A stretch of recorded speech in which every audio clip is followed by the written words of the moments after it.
Kirby, your general thoughts on this outgoing class of NFL prospects? Excited for these kids. Doesn't seem like we have as large a group as we had last year. I thought last year's just sheer numbers was probably more.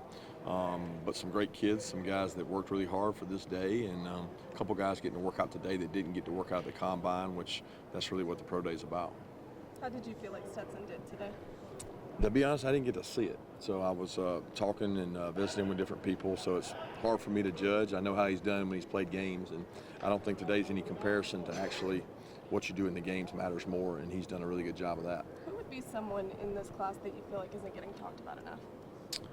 Well, I don't listen to what anybody's saying, so I don't know who's getting talked to more or less. I think we've got some really good quality players that'll make really good pros. Chris Smith's a guy that's been really productive, played well. Kieris is a guy that's not getting to work out due to a surgery that I think is a great player. Warren McClendon, who's going right now, nobody's been more productive in the SEC in the last 3 years than Warren has, and hopefully he gets a great opportunity. Have you had a chance to talk with Jalen Carter, and what did you think of his performance so far today? I hadn't got to see him work out much. I got to see him. He came out to practice yesterday. I got to talk to him and visit with him, and got to see him work out a little bit today, but I hadn't got to visit with him much. Kirby, what's a team getting from Darnell Washington that maybe you don't see on tape, off the field? Just what would a team get? Well, they get a large human being that's a target that can block and do so many things. I think he's done a tremendous job. I think his weight was 264 at the combine. He played at high 270s, even 280s. So he's a much bigger passing threat than people probably understand when he's at 264. And I think he becomes a weapon at that league. He's such a great target, and he's hard to cover. So they're going to get a really good player on and off the field, and excited to see him do well. Kirby, what about his journey here when he came in as a freshman? I know he was a little heavy. Can you talk about his journey here? Go ahead, first. I didn't hear his. I heard yours. Go ahead. I was asking about his journey here from where he came in to where he is now physically and maturity-wise. Pretty incredible when you think about when I went on a home visit to Vegas and got to see him and meet his family and see, kind of the way he grew up. He's a very mature kid. He had to mature at an early age. He's a father, and I think he takes a lot of pride in that. It says a lot about who he is. He's had a plan since he got here. He's followed that plan. He's executed it. He's been selfless. I mean, the first play of the Kent State game, he's running down the field, literally jumping up in the air, giddy, because his other tight end running a 70-yard touchdown run. And I don't think you find that many places because it wasn't about him. So, go ahead, Jeff. You get a lot of questions from NFL guys about Jalen, so what are you telling them? Getting a lot of questions about Jalen, which probably was inevitable anyway, because when you start talking about, I got a lot of questions about Travon Walker when he came out, so there's a lot of questions generally, but with the situation, probably more questions and more direct, and just try to be honest and talk about the experiences we had with Jalen here, which Jalen did not have to come back and play after his first injury, nor after his second injury, and both times he wanted to overcome that injury. He begged us to put him in games he was hurt, so the competitive character he's shown, I think, has been really good. And I also think his teammates really respect Jalen. Like, Jalen earned the respect of his teammates. They love being around him, so that's a lot of the things you can say about him. Hey, Kirby, to follow up on that, what is your sense in terms of his psyche when you visited with him yesterday, coming back? I was glad he came out to practice. I thought it was important to get him back around the guys and be around some of them. I think, him being isolated away from us for a while because he's been out working out and training is tough. And I can only imagine what he's dealing with internally, as a survivor from a tragic accident and knowing the outcome of that accident.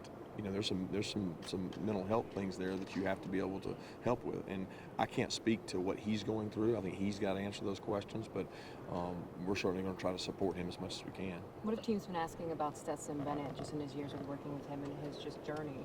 Strengths and weaknesses, what we think he can improve on, what his mental makeup is, and all those things he gets to showcase in every game he played in. I thought he did a great job of doing that. What is an area of improvement for Stetson? Well, decision-making's been really good. He's shown improvement in those, but I don't think you pick one area and say, hey, he can improve in this area. He can improve in everything. What he has done is played at the highest level of college football for a lot of games, and he's played really well. And I think that speaks volumes for itself. 32 NFL teams here, multiple head coaches, general managers. What does that say about this program and what you're able to do with these guys? Well, I think they do a good job covering us, and they know we have an open door policy. We're one of the few teams in the country that will let you come in and watch anytime we want. We don't have something to hide. We don't say you can't come this week, or we're paranoid you're going to see some play. So they feel very comfortable, and they give us good feedback about the access to our players and the access to our program. And I think they appreciate that. They know that we're their developmental league. That's what we are. They don't have a minor league. They have college football. Kirby, you have a lot of guys come back and choose to do their pro day here compared to the schools they've been transferred to. What does it say about their comfort in the program here? Well, I think it says we're comfortable about them coming back, because we have to permit that too, and that's not something that a lot of schools feel like they should do. A lot of these kids, it's about how you leave, right? Do you leave the right way? Do you handle things the right way? And I'm proud for a lot of those kids. They were Georgia guys for a long time in some cases, and for them to have an opportunity to come back and compete, I certainly want to honor that. Why do you feel like Nolan Smith will be successful in the NFL? Nolan's intelligent. He's charismatic. Teammates love him. He's passionate. He's full of energy, and he's one of the toughest guys I've ever been around. So Nolan's going to be successful at whatever he does. He told me he was going to come back and be the head coach at Georgia. I told him he could have it. How valuable was today for guys like Arian, Marcus, guys that were out there running routes that are coming back as well? I don't know that it's valuable for him. I think it's more valuable for Stetson, because take those guys out of it and you don't have somebody to throw to. So really it's a luxury. It's a nice reprieve the NFL's given to have guys be able to do that, because without that, that probably doesn't help Stetson. So we needed guys to be able to come out here and throw and catch and do those things. If anything, it gives them some pressure catches they get to make. Despite the off-the-field things when it comes to Jalen, just talent-wise, do you believe he should be a top pick in this year's draft? Yeah, he's a generational talent. He's very talented. I've been around, coaching for 18 years, and there's very few guys I've coached that have the talent that he has. What did you make of the opening practice yesterday? Just what you saw? I'm excited about it. We had really good energy, enthusiasm, a little windy, so it wasn't like, we probably didn't have the kind of day you'd like to have in terms of passing the football, but with 25-mile-an-hour gusts, that probably had a big part of that, and I expected those guys to bounce back on that side. We didn't have pads on, so it's hard to evaluate that, but I did enjoy the energy and enthusiasm the guys had competing against each other. What kind of recruiting pitch is this for your program every year? Well, I think the recruiting pitch probably comes on the draft day when it actually happens.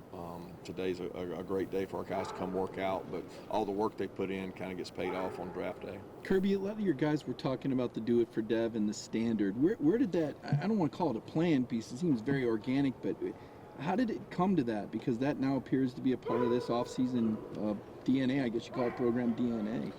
Probably from Warren Erickson. He spoke at the memorial service, and he said it more like be like Dev, because Dev was never on a list. He was never part of any kind of discipline. The guy's never missed a class, never been late to anything.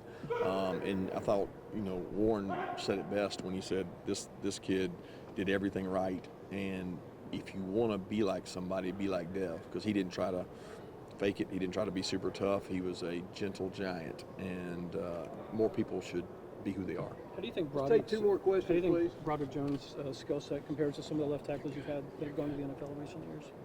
Really talented. I mean, you look at the guys we've had, they've got length, they've got athleticism. He's probably faster and maybe twitchier than some of those guys getting the second level. Maybe not as powerful as an Andrew or one of those guys, but in a pass pro league, he's elite at that. Robert Beal's the guy that kind of flies under the radar. What kind of skill set, what kind of character does he bring to Pass rusher, great athlete, tough, physical. I think Robert's going to be really successful in the NFL. Thanks, guys.